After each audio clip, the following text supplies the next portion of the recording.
شي قوم قور لي دخل الجيل الجور هور دور بسنور عرض هالشي قلت باري خوي رجي جين درزين بنا خصول لزيرا رش كرين لروجل هالطنافين باش فماي بلا ذناهي لنقاف بافيجن ام كبير اللي استكينا ما تبن وما تنن ام بيشن او بكيفن ام فورا شردكن من فيها تبازر قانية تشكن خود فروشن شابرتشية انفدار ما دربز ما وفوار بيبرس بيبرس سيارة نتمن دست الاتار ارمان جوارا مادينة الجام شمرا مرنش بو برج من ديه ما كشتنه ما طالن كرنه زارو قازينه برچينه ون وسيبي اشتنه كسب بلدايك شكرنه هندكيش كشاندنش بو ما في انسانتي وكبي ما سري هلدانه اما ما تنش بو شورش آزادية جيانه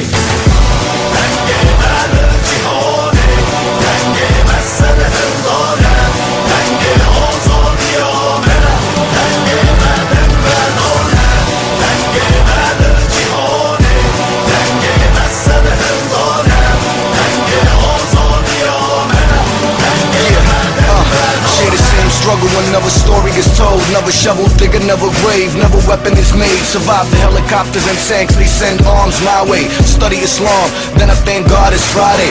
How am I gonna feed my people when the odds against me? They try to deny me everything and they stand at the entry while I'm trying to feed my family. Shaitan Israelis is everywhere.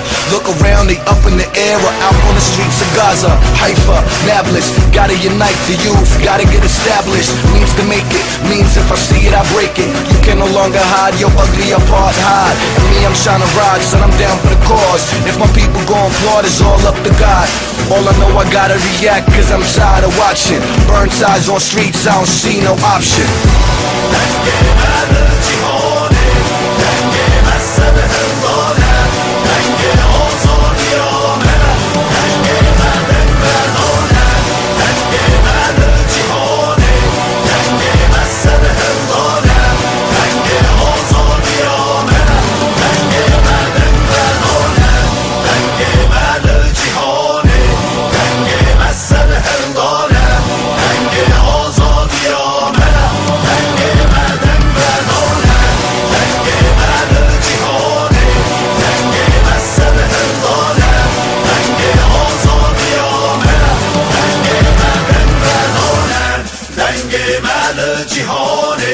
دنگ مسل هندانه دنگ آزادی آمه دنگ مدن و دانه